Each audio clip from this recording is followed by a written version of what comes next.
Hi guys, good morning. This is Dan. Welcome to Engelgeist. For those of you that are new, welcome. For those of you that are returning, welcome back. For those of you that support me over on Patreon, thank you so very much. This is your Sunday forecast for Sunday starting September 13th through the 19th. So it's not only the Sunday forecast, but it also is the underpinning energy of the week.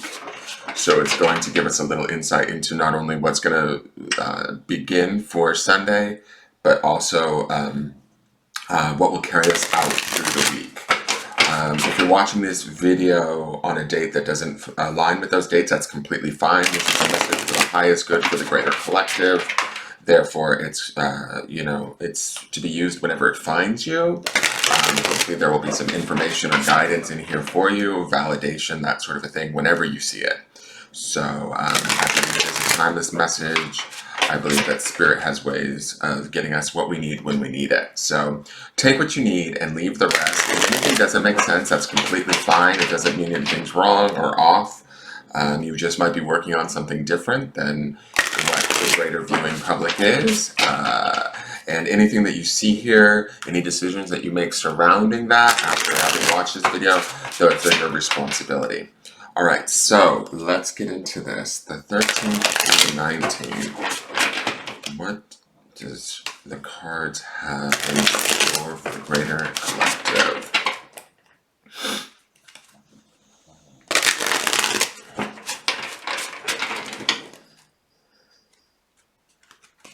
Please hit the thumbs up button if you enjoyed the video. It greatly helps me if people show they're enjoying the work that I do. All right, so each card is going to represent for about a day or two. You may experience all of these cards and then some. You might only experience one of these cards. You kind of have to take what you need and leave the rest. So the first card for the first beginning part of the week is the Eight of Cups. So we have a departure, an emotional departure of sorts too. The Eight of Cups always signifies sort of moving on to something different, potentially better. There is a sort of forlorn nature to the Eight of Cups. There is sort of a sadness. What I kind of feel like this is when I look at that giant moon so prominent in the pictures, our intuition is telling us something that we maybe don't want to deal with. Maybe it's been bothering us for some time now, and it's kind of undeniable at this point. We're actually beginning to sort of maybe take that intuition and some of the emotions that we're feeling around a particular situation and start to utilize those things to move us forward. I do feel like this forward movement is positive in nature, right? It doesn't feel, I mean, it might feel kind of crappy in the moment, a little bit emotional, sad, um, what's the word I'm looking for? Like, we may not want to do it, but we know we need to, is sort of the sense that I get from this card. We know that it's time and that we're doing it for our greater good in the end, and we need to listen to that. We also need to allow that sort of voice to guide us. And as it guides us, because I sort of see that internal voice as this moon, as it guides us, it will guide us through the water, through these rocks, through sort of like, maybe a path that isn't quite so clear, but it will lead us to something that's better suited to us. Eights always bring about this sense of balance. So, we might have to go through some emotionality around it, but once we get there, we will feel sort of better off, more complete, more whole for having listened to ourselves and to our own internal emotional conversation that's going on. So now for the midweek, we have, oh Jesus, like let's just add that. We have the Death card. So death is always about endings, right? This is card number 13 of the Major Arcana. This is fairly significant. Um, Death is always about sort of endings and it freaks people out, but to me it's not a bad card. Death is inevitable, right? Death is sort of the thing that we have to face. We all face at some point, right, in our lives. Death is also a transformation. If you really look at death, I mean, if you believe in reincarnation, the element of spirit, that sort of a thing, death is the transformation that takes place where we leave this physical body and we become a different form of ourselves, I believe. We become a different vibration. We connect more to the aspect of the spirit that exists on a different vibrational plane. So to me, there is this opportunity. It almost looks like this Eight of Cups is walking towards that death. Like we're sort of carrying ourselves through to this transformation. We know that this transformation needs to take place. We know that this ending needs to come about. We know that it's time to kind of almost. It's funny, but I'm looking at this death card, and if you can see, I don't know how well you guys can see with the light in here, but there's this light around his head, right? And to me, it's like there is an illumination similar to this moon that's here, right? It's like we know when something has run its course. And we're not, maybe in the past we haven't always listened to ourselves or the emotional inklings, whatever it's been that's been pushing us. It's time for it to come to an end. It's time for us to sort of um, it's funny, this death card, death does not necessarily always signify empowerment, but I feel really empowered by this death card. It might be because he's on this horse with these dogs running with him, like he's on the hunt, right? But to me, it feels like he gets to decide where the horse goes. He gets to decide sort of how he sort of moves into it. And that's kind of the transformation that death presents too, is sort of with what grace do we enter into endings, right? How graceful are we as we allow things to depart from our space, right? Or we remove ourselves from situations, people, scenarios that no longer work for us.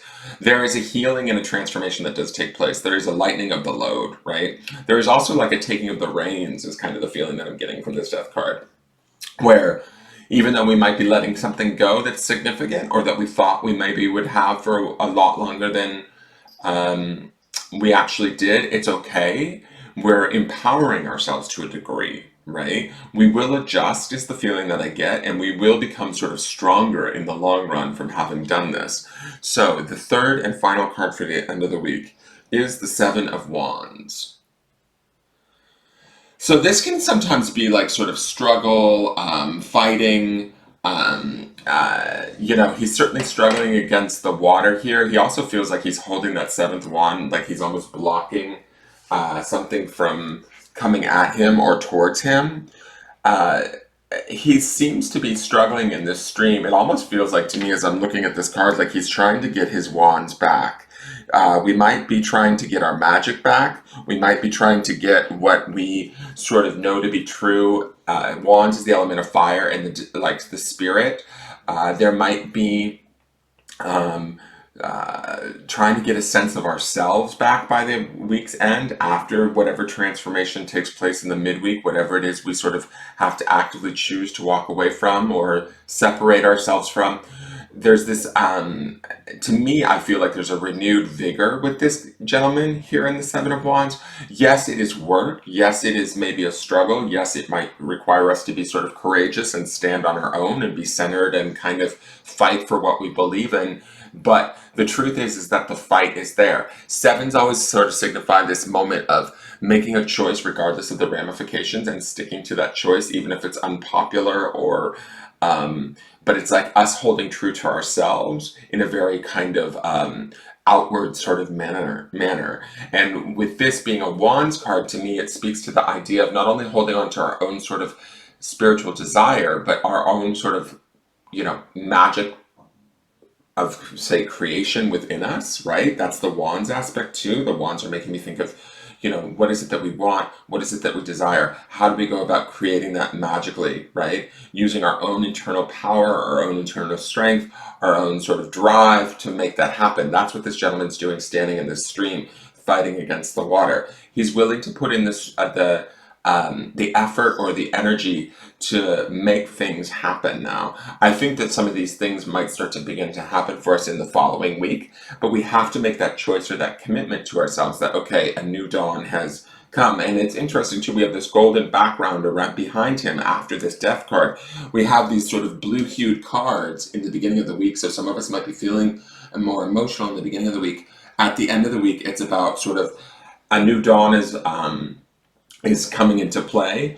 We're reassessing our situation. We're making new choices. We're putting in new efforts. We are shifting our perspectives so that we can kind of make something happen in our favor, right? There could be, it's not without like work, but it's not work that we can't achieve or accomplish, if that makes sense, right? It's even if that wand across his chest is holding off sort of the opinions of others, we can do that, right? And we can stand in our own truth, the truth of the spirit and what it is that we desire, and create from there. All right, so let's see what the Moonology has to say about this. And again, this is going to be something different for each and every one of you, regardless of what it may be, whether it's a job, a relationship, a friendship, a family member, fears around money. If these are things that we need to walk away from or not focus on anymore, or allow to die and stop haunting us, and challenge it in a different way by week's end, you have to apply that to your situation, right? I am going to say this. What is going to be significant about this thing is with this Eight of Cups, it sort of feels like it's something that you've been dodging for a while and you're aware of it. So if there's any question, if maybe some of you have more than one thing going on in your life and you're like, wait, which one do I leave? This is the thing that you know, is my feeling as I look at this Eight of Cups. It's undeniable. You've been feeling it for some time leading up to this point. And because of that, maybe it's becoming more and more obvious and maybe possibly more and more painful to stay present in the situation. That's why this Death card is kind of riding in. I do feel like this Death card is it's empowering us, though. It's not like a situation where we're like victim to it by any means. It's actually giving us an opportunity to sort of ease into it, transform it, and take a stance by week's end in something new or geared towards something more real or palpable that brings us a potential victory if we put in the work. All right, so the Moonology card. Ooh, get it. Work through your fears. New moon in Scorpio. So Scorpio energy is about sex, death, and regeneration. So, we've got the Death card here, which is perfect. And then we have the emotionality going on too, which is also very water Scorpio energy. I always kid, my joke around Scorpios, or the way I perceive Scorpios, is they are the one water sign, right, which we have present here in this Eight of Cups, that likes to present itself as if it's fire, right? It's that sort of stinging nature of the Scorpion that even though it is a water animal, right, it kind of comes off as a fire sign. It's one of the more volatile of them. I mean, the water signs are volatile in their own way emotionally, right? But I feel like Scorpio can be sort of the most demonstrative around aggression in some ways. They'll speak up for themselves. I don't mean this in a bad way. I mean this in a sort of, it's just kind of a lot of like Cancers, Pisces, they will tend to maybe fold, right, in the face of adversity, or they'll be more, go with the flow kind of people, where a Scorpio will speak up and go, not today, Karen. You know what I mean? And so when I look at this work through your fears, I feel like that is kind of almost the theme for this week, because we have these emotions coming up in the present, in the beginning of the week. We're moving through them and we're working through them through that Death card. And by week's end with this Seven of Wands, we're actually not necessarily challenged by them as much as we're sort of living up to the goal of kind of not only defeating them but transforming them. Meeting them kind of halfway and facing them head on, right? So that's this energy of this new moon in Scorpio. And when I think about the new moons too, new moons are about kind of the opportunity to build, right? And create what it is we want new again. So keeping that in mind, that's definitely that Seven of Wands energy. So the grounding stone for the week is promise. So again, I always say this about promise. Promises is commitments we make to ourselves, right? But promise also represents sort of that idea of the abundance that exists within a situation, or the potential that kind of exists that maybe we don't otherwise see. Like when you use the phrase the promised land, right? There's all of this sort of opportunity available to us if we learn how to work it in the right way. And so that's kind of what I feel like the focus, or what we should ground in, is the opportunity here in this week. There might be some separations or some adjustments that need to take place that may feel emotional and that might be challenging at times, but they're serving a grander and greater purpose. That's this promise stone. We need to understand, whoops, I'm sorry, I can't even put that bag down properly because my back is killing me. We need to understand what's out there and available to us, right? And not be fearful of making the changes that we need to make to get ourselves there. There is opportunity here. There is we just kind of need to work our way through the separations or the releases that need to take place to move us into a position that we can sort of move forward and go after what it is that we want.